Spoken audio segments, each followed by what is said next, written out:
इस मूवी में हम प्रीवियस मूवी से कंटिन्यू करते हुए प्लानिंग प्रोसेस ग्रुप के प्रोसेस को लर्न करेंगे।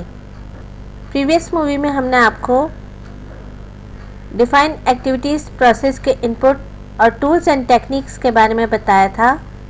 इस प्रोसेस के 3 आउटपुट है।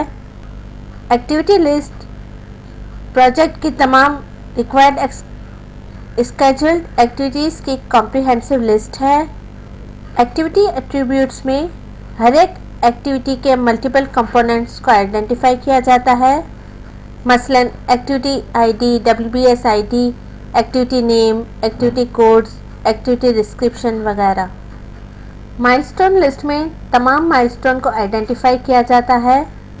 माइलस्टोन प्रोजेक्ट का एक सिग्निफिकेंट पॉइंट या इवेंट है जिसका नॉर्मली कोई ड्यूरेशन नहीं होता, मसलन पूरे प्रोजेक्ट की start date, completion date, meeting dates वगैरह। माइलस्टोन लिस्ट में ये भी इंडिकेट किया जाता है कि माइलस्टोन मैंडेटरी है या optional. Next process sequence activities process है। इस प्रोसेस में प्रोजेक्ट एक्टिविटीज़ को आइडेंटिफाई करके इनके दरमियान मौजूद रिलेशनशिप की डॉक्यूमेंटिंग की जाती है। इस प्रोसेस के इनपुट में activity list, activity attributes, milestone list, project scope statement और ऑर्गेनाइजेशनल प्रोसेस एसेट्स इंक्लूडेड है। इस प्रोसेस में कई टूल्स एंड टेक्निक्स को भी यूज़ किया जाता है। प्रेसिडेंस डायग्रामिंग मेथड स्केड्यूल वर्क की डायग्रामिंग टेक्निक है जिसमें एक्टिविटीज़ को रेक्टेंगल से रिप्रेजेंट किया जाता है। इन एक्टिविटीज़ को एरो से कनेक्ट किया जाता है जिससे हम प्रोजेक्ट एक्टिविटीज़ के सीक्वेंस का अंदाज़ा लगा सकते हैं। प्रेसिडेंस डायग्रामिंग मेथड में 4 तरह की रिलेशनशिप पाई जाती है: finish to start, start to start, finish to finish और start to finish. In dependencies की डिटेल हम आपको नेक्स्ट मूवीज़ में बताएंगे। डिपेंडेंसी डिटर्मिनेशन के अलावा लीड्स एंड लैग्स को अप्लाई किया जाता है, यानी प्रोजेक्ट मैनेजमेंट टीम ये डिटरमाइन करती है कि किन डिपेंडेंसीज में लीड या लैग रिक्वायर है। इसके अलावा प्रीवियस सिमिलर प्रोजेक्ट्स की स्केड्यूल नेटवर्क डायग्राम को टेम्पलेट के तौर पर भी यूज़ किया जाता है। सीक्वेंस एक्टिविटीज़ प्रोसेस के आउटपुट में प्रोजेक्ट स्केड्यूल नेटवर्क डायग्राम्स और प्रोजेक्ट डॉक्यूमेंट अपडेट्स इंक्लूडेड है। Next process estimate activity resource process है। इस प्रोसेस में हर एक एक्टिविटी को परफॉर्म करने के लिए जो मटेरियल, इक्विपमेंट या सप्लाईज रिक्वायर्ड होती है उनकी टाइप और क्वांटिटीज़ को एस्टिमेट किया जाता है।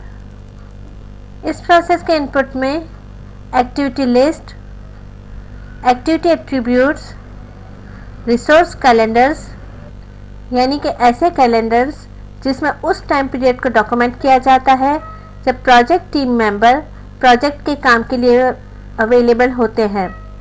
इसके अलावा इसमें वर्किंग डेज और नॉन वर्किंग डेज को भी स्पेसिफाई किया जाता है। इसके अलावा इनपुट में एंटरप्राइज एनवायरमेंटल फैक्टर्स और ऑर्गेनाइजेशनल प्रोसेस एसेट्स भी इंक्लूडेड है। इस प्रोसेस में जो टूल्स एंड टेक्निक्स यूज़ किए जाते हैं उसमें एक्सपर्ट जजमेंट, अल्टरनेटिव एनालिसिस यानी स्केड्यूल एक्टिविटीज़ को अकम्प्लिश करने के लिए अल्टरनेटिव की एनालिसिस की जाती है, मसलन रिसोर्स स्किल्स के मुख्तलिफ लेवल्स, मशीन्स के मुख्तलिफ साइज़ और टाइप और मुख्तलिफ टूल्स वगैरह। मुख्तलिफ कंपनीज़ के आर्टिकल्स या जर्नल्स वगैरह में दिए गए अपडेटेड प्रोडक्शन रेट्स की अपनी कंपनी के एस्टिमेट किए हुए डाटा से क्रॉस चेकिंग की जाती है। इसके अलावा बॉटम अप एस्टिमेटिंग यानी हर एक स्केड्यूल एक्टिविटी को इंडिविजुअली एस्टिमेट करना और फिर इन एस्टिमेट को रोल अप या ऐड करके टोटल एस्टिमेशन हासिल करना।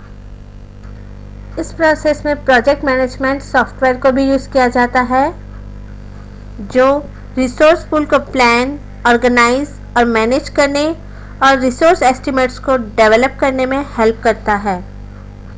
अब हम यहाँ एक ब्रेक लेते हैं। नेक्स्ट मूवी में हम इस प्रोसेस को कंटिन्यू करेंगे।